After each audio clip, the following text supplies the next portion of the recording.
हरे कृष्णा कृष्णा कृष्णा हरे हरे, हरे रामा राम राम हरे हरे। भागवतम 27 स्कंद 10 अध्याय 43। हम लोग कुब्जा की कथा सुन रहे हैं। भगवान वृंदावन से गए हैं मथुरा। अब मथुरा गए तो उनके रहने का जहां स्थान बनाया गया था वहां ठहर गए। अक्रूर जी के कहने पर भी उनके साथ नहीं गए, बोले बाद में मिलेंगे। लेकिन कल होके दोपहर में वो लोग निकल गए। कृष्ण और बलराम सड़क पर मस्त चाल में घूम रहे हैं और अटारियों से छत से सारे नर नारी उनका दर्शन कर रहे हैं। दर्शन ऐसा था, माने इतने खूबसूरत थे ये लोग कि कृष्ण भगवान की खूबसूरती देख के स्त्रियों में मिलन की इच्छा हो जाती थी और उनमें काम का संचार हो जाता था कि हमारे यही पति हों। इस प्रकार घूमते हुए उनको पहले तो एक धोबी मिला। धोबी से कपड़ा मांगे नहीं दिया, एक तमाचा दियो मर गया। उसके बाद फिर उनको दर्जी मिला, उनका भक्त था, उसका कल्याण हो गया। फिर माली मिला, उसका कल्याण हुआ। फिर कुब्जा मिली जिसके हाथ में अंगराग था, तो वो राजी हो गए और कृष्ण भगवान को पीताम्बर की तरह पीला अंगराग लगाई और बलराम जी को नीला अंगराग लगाई, जिनका जो पसंद था। तो इसके उपलक्ष्य में उसको क्या मिला कि उसका कुबर निकला हुआ था पीठ पर, मुंह सुंदर था, तो उसको सुंदरी कह के भगवान बुलाए और उसके पैर पर अपना पैर रख दिए और उसका थोड़ी उचका दी और वो अति सुंदरी हो गई और उसका गायब हो गया, कुबर गायब। तो वो भगवान को आमंत्रण देने लगी, चलिए अंदर। लेकिन भगवान उसको समझाए कि नहीं, बाद में तुमसे हम मिलेंगे, अभी चलते हैं। फिर भगवान राजमार्ग पर चल रहे हैं अपने सखा और बलराम जी के साथ, और सारे लोग उनका दर्शन कर रहे हैं पूरे, और दर्शन कर रहे हैं, उनके लीला का गुणगान कर रहे हैं। जो जो सुने हैं वो सब कोई याद कर रहे हैं, आपस में बातचीत कर रहे हैं। यही कृष्ण बलराम है जो वृंदावन में रहते हैं। इन्होंने बहुत बड़ा बड़ा काम किया है और सारी गोपियां इनसे मोहित रहती हैं। इनके चाल ढाल मधुर चितवन सबको निहारती रहती हैं, बहुत प्रेम करती हैं इनसे। इस प्रकार बात करती रही और इनको जाना था रंगशाला में, जिस रंगशाला में धनुष यज्ञ होने वाला था। तो ये पूछते हुए चौक चौराहे पर कि हमको रंगशाला में जाना है। वो पहुंच गए रंगशाला। वहां देखे बहुत सारे सैनिक, और वो सारे सैनिक रंगशाला की रक्षा कर रहे थे। तो सैनिक तो रोकने के लिए थे, लेकिन ये लोग रुके नहीं। इनके सखा लोग सैनिक सबसे उलझ गया, मतलब बात करने लगे, नहीं हमको जाने दो, हमको यही देखने आए हैं, दूर से आए हैं। और अंदर गए तो देखे कि बहुत खूबसूरत और बहुत बड़ा विशाल धनुष रखा हुआ है, रत्न जटित, रत्न से भरा हुआ था खचाखच, इसलिए चमक रहा था, पूरा रोशनी थी।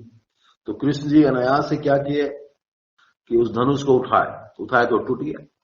अब टूटा तो छोटा मोटा धनुष नहीं था, तो इसलिए उसका भयंकर आवाज हुआ, जैसे आकाशवाणी होती गर्जन तर्जन बादल करता है, उस तरह से ढां पूरा, जितना पूरे इलाका में उसका आवाज गूंज गया।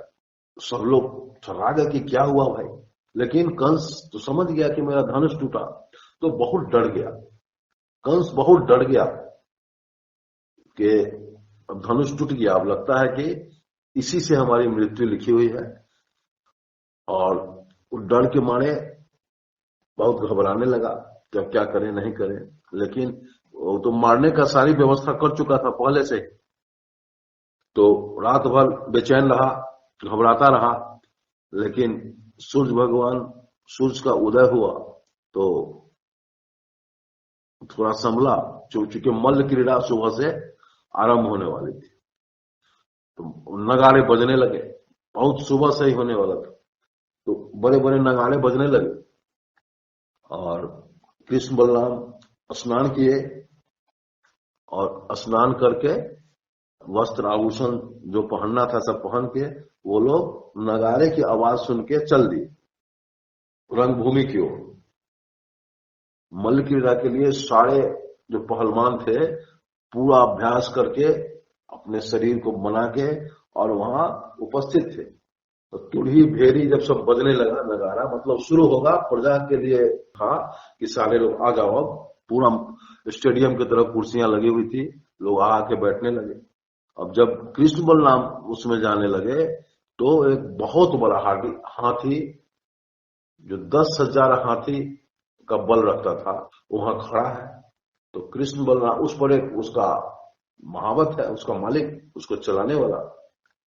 तो कृष्ण बलराम बोले कि कुवलिया पेड़ उस हाथी का नाम था, उस पर जो महावत बैठा था उसको बोले क्या रास्ते से हटाओ, हमको रंगशाला में जाना है। लेकिन वो अनसुना कर दिया, उनकी बात नहीं सुना। तो कृष्ण भगवान फिर उसको आदेश दिए, तुम सुने नहीं, हम तुमको बोले हैं रास्ते से हटाने, जल्दी हटाओ, अंदर जाना है नहीं तो मारे जाओ। लेकिन उस महावत को आदेश था कि वहीं पर मार देना है दोनों को, हाथी से मरवा देना है। बस वो क्या किया, हाथी को गज जो होता है उसे मार के और माने हाथी को दौड़ा दिया उनके ऊपर। अभी दोनों आगे भागे तो हाथी क्या किया कि सूर में कृष्ण को लपेट लिया। अब कृष्ण को लपेट लिया तो सारे देखने वाले जो दर्शक थे वो देखे कि अरे ये तो बच्चा सबको मार देगा हाथी, क्योंकि बहुत शक्तिशाली था। पूरे मथुरा में उसकी चर्चा बहुत लपेटे रहा। ऊपर से जो देवता आकाश से देख रहे थे वो लोग भी हाय हाय करने लगे, कृष्ण उसी में छटपटा रहे हैं। लेकिन फिर वो अपनी शक्ति से उससे निकल गए। तो निकले तो फिर वहीं पर उसके सामने, हाथी के सामने खड़े हो गए। तो हाथी को गुस्सा आ गया, फिर दौड़ उनको मारने के लिए। बस फिर उसके पैर के बीच से निकल गए, फिर उसके सामने आ गए, फिर दौड़ा। इस प्रकार हाथी को बहुत थका दी। हाथी जब बहुत थक गया तो बड़े वेग से इन पर वार किया। ऐसे क्या किए, उसका सूंड पकड़ के ऐंठ दिए, उसको पटक दिया हाथी। और जैसे पटका है तो अपनी पूरी शक्ति लगा के उसके दोनों दांत को उखाड़ लिए और उसी दांत से महावत को मार दिया। और फिर उसको कुवलिया पीड़ हाथी को उसी के दांत को औजार बना के, अस्त्र बना के कुवलिया पीड़ हाथी का उद्धार कर दिया। उसके बाद खून से लथपथ हो गए, पूरा शरीर में खून लग गया, मुख में खून, हाथ में खून। और कृष्ण बलराम दोनों बड़ा बड़ा हाथी का दांत था, कंधा पर रख लिए और रणभूमि में प्रवेश किए। कंस अपने मंच पर बैठा था, वो देखा इस हालत में, हाथी का दांत लिए, कंधा पर लिए और एकदम वीर वांकुरों की तरह दोनों बच्चा प्रवेश कर रहा है। तो कंस समझ गया कि हमको मारने वाला यही है, आ गया। उसके मन में समझ आ गया, घबराहट भी हुई, परंतु बड़े बड़े पहलवान रखे हुआ था, इसलिए उसको कुछ आशा थी कि भाई ऐसा मार देगा इसको, तो बच्चा है अभी। इसलिए वो अखाड़े में अब वो लोग प्रवेश कर गए।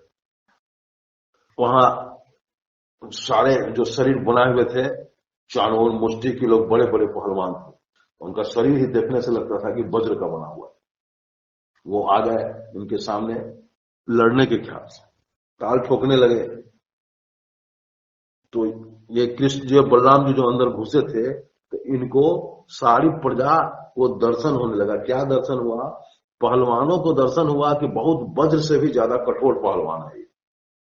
साधारण मनुष्य को दर्शन हुआ, वो देखा कि ये तो नर रत्न है, नर में श्रेष्ठ है। उस खूबसूरती से उसको दर्शन हुआ। स्त्री को मूर्तिमान कामदेव, उनको स्त्रियों को लगा कि साक्षात कामदेव है, हमको मोहित कर रहा है, प्रेम आलिंगन के लिए हमको उकसा रहा है, इस तरह कामदेव के रूप में देखिए। जिसका जो भाव था उस रूप में भगवान का दर्शन हुआ। गोप जितने थे तो उनको लगा कि हाँ मेरा मित्र है, मेरा स्वजन है, आ गया हमारी रक्षा करने के लिए। राजाओं को लगा कि बहुत बड़ा शासक है, दंड देने वाला हमको शासक।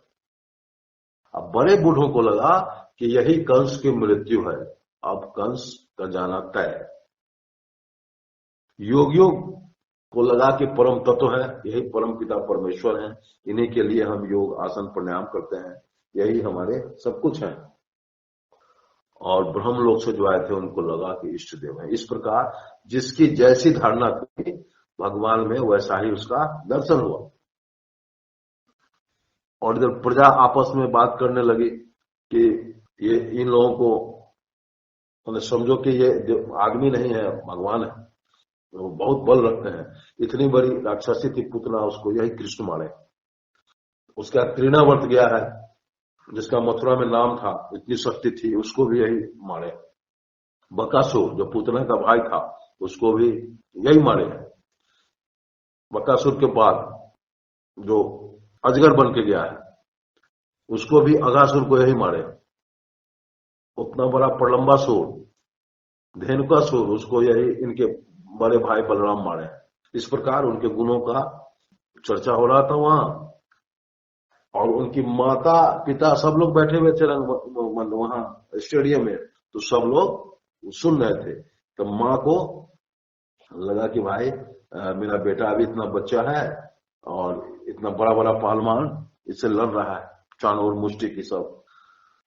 तो कृष्ण जी बोले चाणूर को कि देखो तुम लड़ना तो चाहते हो, लेकिन हम तो ही बच्चे हैं, हम तो अपने उम्र के पहलवान से लड़े। तो चाणूर बोला कि आप बच्चे नहीं हैं, तुम तो अभी अभी 10,000 हाथी का शक्ति रखने वाले कुबलिया पीठ को मार दियो, तुम बच्चे कैसे हो, बहुत शक्तिशाली, इसलिए हमसे लड़ो। चाणूर बोला, और मुष्टिक बलराम जी से लड़े। लड़ाई शुरू हो गई, पैतरा देने लगा, शरीर से शरीर, कंधा से कंधा, पैर से पैर, सब टकराने लगा और लड़ने लगा। उधर मुष्टिक से लड़ रहे हैं बलराम जी, और ये लड़ रहा है एकदम कंधा से कंधा, छाती से छाती टकरा दिया। पहले पहलवान कृष्ण जी को पटक दिया, फिर उठे उसको पटक दिए। इस प्रकार सब पसीना से लथपथ और लड़ाई होने लगी। तो जो जनता थी, जो प्रजा थी, वो सोच रही है कि देखिए ये कंस नहीं है, ये तो बहुत बड़ा कसाई है। सो इतना बड़ा बड़ा पहलवान को इस छोटे बच्चे से लड़ा रहा है। सो इस तरह का अन्याय तो देखने से ही पाप लगता है।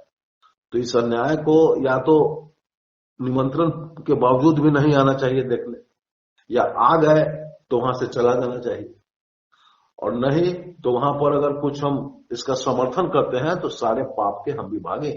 इसलिए हम लोग यहां से चले। हम लोग आपस में बात करने लगे, और यही माता देवकी भी सुन रही थी।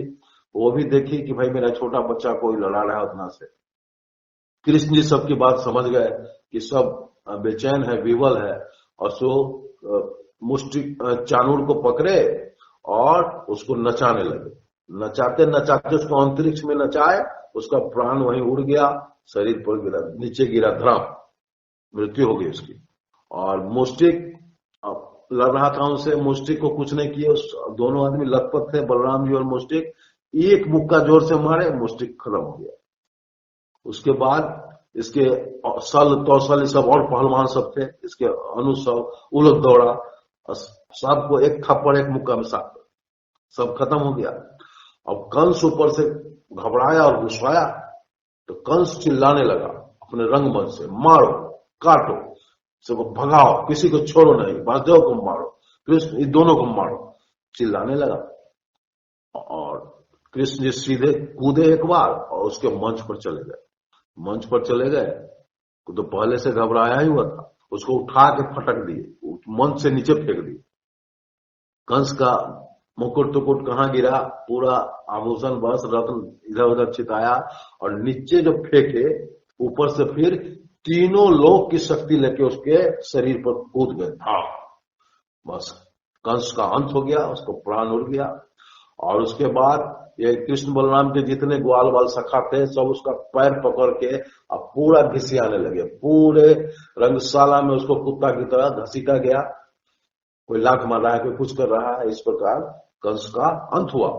अब उसके जितने भाई भतीजा और बाकी अनुचर बचे थे, वो लोग भी लड़ने के लिए दौड़। तो कृष्ण बलराम के साथ साथ अब सारे ग्वाल बाल भी उन लोगों को मारने लगे। जो बचे वो भाग गए, जो मरे सो चले। इस प्रकार कंस का अंत हुआ। कृष्ण जी जब सारी स्त्रियां विलाप करने लगे तो उनको बताया कि अब जाइए अंत्येष्टि संस्कार। तो इस प्रकार कंस का अंत्येष्टि संस्कार के लिए सारे जो बचे थे वो करने चले। उसके बाद रंगशाला से कृष्ण भगवान सीधे माता पिता के पास आए। माता पिता को दंडवत प्रणाम किए, लेकिन वे लोग उनको पुत्र की तरह गले से नहीं लगाए, पुत्र वाला स्नेह नहीं दिए, क्योंकि उनको आभास हो गया था, समझ आ गया था कि ये कृष्ण मेरा बेटा नहीं तो भगवान है, जो इतना बड़े बड़े शक्तिशाली को चुटकी में मार देता है। ये तो कृष्ण जी समझ गया कि अरे ये तो पूरी लीला समाप्त हो जाएगी। तो फिर महामाया को आज्ञा दिए, तो महामाया उनके मन को, उन भ्रम को खत्म की। और तब कृष्ण जी कहे कि देखिए आप लोग हमारे माता पिता हैं, ऐसा कंस के चलते, कंस ऐसा आताई था और उस आताई के चलते हम लोग बिछड़े हुए थे, तो आपकी सेवा नहीं कर सके। जो पुत्र माता पिता की सेवा नहीं कर सकता वो पुत्र कहलाने लायक ही नहीं है और उसको नरक मिलता है। इसलिए जो समय बीत गया वो गया, अब हम लोगों को आपकी सेवा करनी है, जो कुछ छूट चुका है वो सेवा अब करना है। तो माता पिता का भ्रम तो दूर कर चुके थे, तो इनकी मीठी वाणी मधुर वाणी से वो लोग प्रभावित हुए और फिर गोद में बैठा के बेटा की तरह, पुत्र की तरह आदर करने लगे, उसको प्रेम देने लगे। फिर चले गए उग्रसेन के पास और उग्रसेन को बोले कि नाना जी अब आप अपना सिंहासन ग्रहण कीजिए। नाना बोले कि नहीं, तुम राजा बनो। कृष्ण बोले नहीं, आप ही राजा होइएगा, हम आपकी प्रजा होंगे, और जब तक हम आपके प्रजा रहेंगे तब तक आपका कोई भी विरोधी आपके पास सर नहीं खड़ा कर सकता है, कोई विरोधी आप पर आक्रमण नहीं कर सकता है, इसलिए हम लोग आपकी रक्षा में रहेंगे। इस प्रकार उग्रसेन राजा हुए और कृष्ण बलराम प्रजा हो गए। और जिस समय कृष्ण जी पैदा हुए थे उसी समय वासुदेव जी मतलब उनके पिता गौदान का संकल्प ले लिए थे, इतना गौदान करें। तो वो संकल्प उनको याद था, पहले से संकल्प किए थे, तो वो सब तो उनको करना ही था। उसके बाद ये क्या किए, यज्ञोपवीत संस्कार, ब्राह्मणों को बुला के दान दिए और इनका यज्ञोपवीत संस्कार संपन्न किए। अब दोनों भाई को, मतलब जिसको हम लोग अभी जनेऊ कहते हैं, तो वो यज्ञोपवीत हुआ। उसके बाद ये लोग चले गए अब नंद बाबा के पास, तो सब लोग आए हुए थे यहाँ। तो कृष्ण जी नंद बाबा के पास गए और उनको दंडवत प्रणाम किया। बोले पिताजी, माँ यशोदा मैया, हम आप लोगों से अलग नहीं हो सकते हैं, जितना हम लोग साथ रहे हैं अलग होने की हिम्मत नहीं है।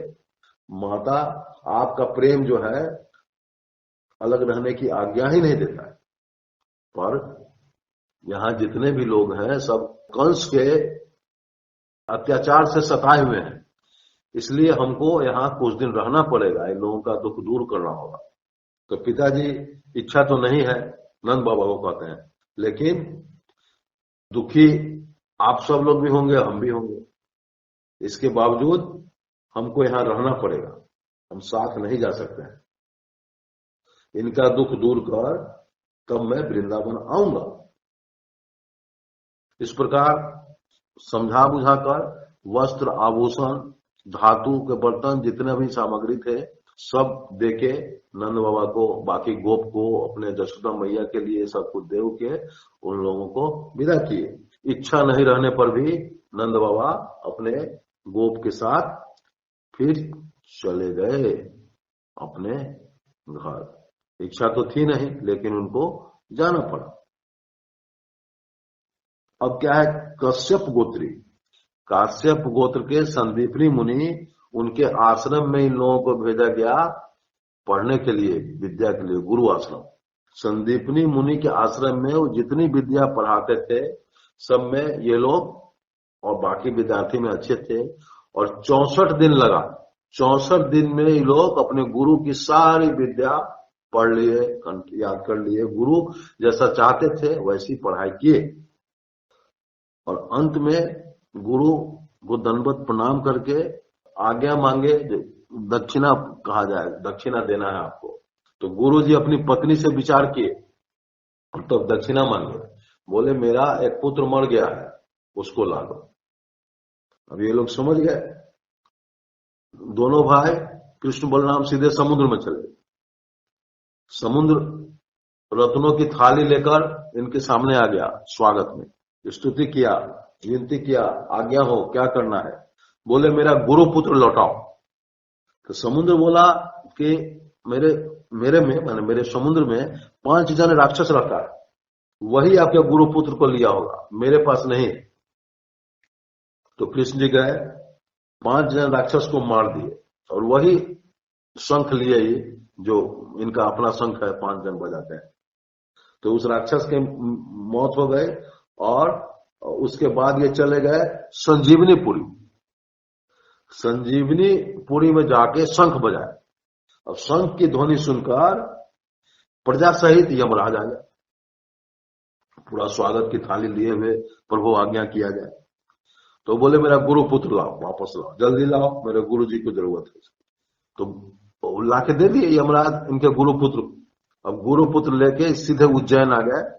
उज्जैन मध्य प्रदेश में है, आज की तारीख में वो मध्य प्रदेश में पड़ता है। तो उसी उज्जैन में संदीपनी मुनि रहते थे, उज्जैन लेके आ गए और गुरु पुत्र को उनको समर्पित कर दिया।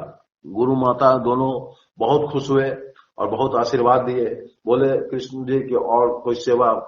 तो गुरु जी बोले जिसको तुम्हारे ऐसा शिष्य हो उसको किसी सेवा की जरूरत नहीं है, तुमने जो दिया उससे आगे कुछ लिया ही नहीं जा सकता है। तुम लोगों को बहुत आशीर्वाद, तुम लोग हमेशा विजयी रहोगे, कभी पराजय का मुंह नहीं देखोगे, और जितनी विद्या तुम लोग ग्रहण की हो सब हमेशा कंठस्थ रहेगा, कभी भूलोगे नहीं। इस प्रकार बहुत आशीर्वाद देके गुरु माँ और गुरु जी उनको विदा किया। अब आगे चलते हैं। उद्धव जी, उद्धव जी मित्र थे, कृष्ण भगवान के मित्र थे उद्धव जी। तो उद्धव जी को एक दिन बुलाए और उसका हाथ अपने हाथ में ले लिए। बोले प्यारे उद्धव, तुम तो मेरे मित्र हो और जितना भी व्यक्तिगत काम है अपना है वो तुम ही करते हो। तो देखो अभी मेरी मैया है जसोदा, जसोदा माई है, नंद बाबा है मेरे वृंदावन में, और वहां की गोपियां हैं, सब जितने भी हैं वहां की प्रजा, सब कुछ हमको समर्पित कर चुके हैं। अब मेरे नहीं रहने से वो लोग बहुत व्याकुल हैं, दिन रात बेचैन रहते हैं। तो हम चाहते हैं कि तुम जाओ। हम उन लोगों को बोल के आए हैं कि मैं आऊंगा वृंदावन, निश्चित तुम लोगों को शीतल शांति प्रदान करना। तो तुम जाओ और मेरे इस संवाद को उन तक पहुंचाओ, उनके हृदय तक पहुंचाओ, उनको समझाओ कि कृष्ण जी आएंगे निश्चित, आप लोग सही रहिए, अपना देखभाल कीजिए और आनंद में रहिए, कृष्ण को आना है, आपके पास आएंगे, यही संवाद लेके हम आए हैं, इस प्रकार समझाओ। तो उद्धव राजी हो गए। उद्धव जी नंदगांव के लिए प्रस्थान कर गए और शाम में पहुंचे नंदगांव। तो शाम में पहुंचे तो देखते क्या है कि बड़ी बड़ी गाय अपने गोष्ठ में, माने जहां जहां उसका रहने का स्थान था उसमें जा रही। ऋतुमती गौ, मतलब वो माने जो गाय थी, जो बड़ी थी, जिसको सार की जरूरत थी, उसके लिए सांप से आपस में हुंकार मार के लड़ रहा है, टकरा रहा है। और गौ सो अपने अपने गोष्ठ में शाम की बेला में यही देखिए, और गौ के खून के धूल से पूरा वृंदावन ढका हुआ है, और छोटे छोटे बछड़े जो हैं वो उसमें अपना दौड़ रहे हैं, उछल कूद कर रहे हैं। और पूरे वृंदावन में गाय दूहने की घर घर हो गई, घर घर बाल्टी में गाय दूह रहा है लोग, घर घर घर घर। और जो कृष्ण भगवान जो बांसुरी बजाए थे, वो बांसुरी की आवाज आज भी गूंज रही, पूरे वृंदावन में बांसुरी की आवाज गूंज रही। और वो आवाज दूध दूहने का जो टेर है उस आवाज से मिलकर इतना सुहावना लग रहा है, इतना मनमोहन लग रहा है। और उसकी आवाज दूर दूर तक जा रही है, काफी दूर तक, बहुत दूर तक उसकी आवाज सुनाई दे रही है। हर घर में फूलों का गुलदस्ता बाहर रखा हुआ है, सोने के कलश में, और अंदर से पूरा अगर की सुगंध आ रही है, पूरा वन सुगंधित है, शीतल वायु चल रही है, लग रहा है कि यहां कृष्ण का वास है। और फूलों के भार से, फलों के भार से पौधा झुक गया है, पौधा झुककर मानो प्रणाम कर रहा है, और उसके चारों ओर भौरे गुंजार कर रहे हैं। बहुत अच्छी व्यवस्था है, और लगता है भगवान की बनाई हुई व्यवस्था है जो अभी विराजमान है। पक्षी, तरह तरह के पक्षी बहुत लुभावने वहां भ्रमण कर रहे हैं, चारों तरफ घूम रहे हैं, उड़ रहे हैं। नंद बाबा उद्धव को देखते ही उनको हृदय से लगाए और ले गए उनको, पैर हाथ धुला के स्वागत सत्कार हुआ, पूरा खाना पीना, अच्छा भोजन मिला। सब कुछ कर लेने के बाद नंद बाबा कहते हैं हरे कृष्ण। नंद बाबा ने पूछा कि अब तो कंस मारा गया, वहां मेरे वासुदेव जी तो कुशल से है ना, और भी मेरे जो सगे संबंधी हैं वो लोग तो कुशल से हैं, और मेरे कृष्ण और बलराम वो कैसे हैं, वो अच्छे रहते हैं ना। अब तो जो विरोध था वो समाप्त हो गया, अब तो इन लोगों को राज करना है, तो सब कुशल से है ना। देखो यही गोप है, ये गोप है, मतलब उनके मित्रगण जो वहां पुरुष लोग थे, और यही वृंदावन है, यही वो श्री राम और बलराम, राम और श्याम यहाँ रहते थे। क्या वे कभी हम लोगों को याद करते हैं, इन गोपों को कभी स्मरण करते हैं? एक बार भी यहाँ आएंगे क्या? यहाँ आते तो उनकी सुघड़ नासिका, उनका मधुर हास, चितवन, मुख कमल को देखने का मौका मिल जाता। कृष्ण का हृदय उदार है, शक्ति अनंत है। उन्होंने दावानल से, वृखासुर से, अजगर से तथा अनेक मृत्यु के निमित्त जो टाला नहीं जा सकता था, हमको बचाया है। उनका विचित्र चरित्र, उनकी विलासपूर्ण तिरछी चितवन, उन्मुक्त हास, मधुर भाषण आदि के चिंतन में इतने तन्मय हो जाते हैं हम लोग कि काम काज की सुध नहीं रहती। सारा काम काज हम लोगों का छूट जाता है, हम लोग दिन भर उन्हीं की याद में रहते हैं। तो इस प्रकार उद्धव जी से वो नंद बाबा पूछ रहे हैं, कुछ बता रहे हैं। जब हम देखते हैं कि वही नदी है जिसमें श्री कृष्ण जल क्रीड़ा करते थे, यही वो गोवर्धन पर्वत है जो 7 दिनों तक उंगली पर उठाए हुए थे, वही जगह है जहां गौ चराते थे, बांसुरी बजाते थे, ये वही जगह है जहां सखाओं के साथ अनेक खेल खेलते थे। उनके चरण चिन्ह अभी मिटे भी नहीं, उन्हें देखकर मेरा मन तन्मय हो जाता है, कृष्णमय हो जाता है, शुद्ध बुद्ध भूल जाता हूं। ये देवों के देव हैं, भगवान हैं। हजारों हाथियों का बल रखने वाले कुबलिया पीठ को मार डाला, खेल खेल में चाणूर मुष्टि कंस को ही मार दिया। बात करते करते कृष्णमय हो गए और गला रूंध गया और नंद जी चुप हो गए, बोल नहीं पाए। यशोदा मैया भी वहीं बैठी थी, आंखों से आंसू बहाने लगी। उनके कुछ बोल न सकी, उनकी आंखों से आंसू बहने लगे और स्तनों से दूध बहने लगे। कृष्ण में मन और शरीर हो गया। उद्धव जी बस अगाध प्रेम को देख आनंद मग्न हो गए, उनकी भी आंखें भर आई, कुछ बोलने में असमर्थ लगते थे। फिर भी उद्धव जी बोले, आप भगवान हैं, आपके पुत्र तो चराचर जगत के पिता हैं। कृष्ण बलराम तीनों लोगों के निमित्त कारण है, वे ही सबके आत्मा है। उन दोनों के प्रति आपका सुदृढ़ वात्सल्य भाव है। आपका शुभ कर्म, आपको अब कौन सा शुभ कर्म करना है? कोई कर्म नहीं बचा है आपको। महात्माओं, भगवान श्री कृष्ण थोड़े ही दिनों में यहां आएंगे, वो जो बोले हैं वो करेंगे, आप लोगों को आनंदित करेंगे।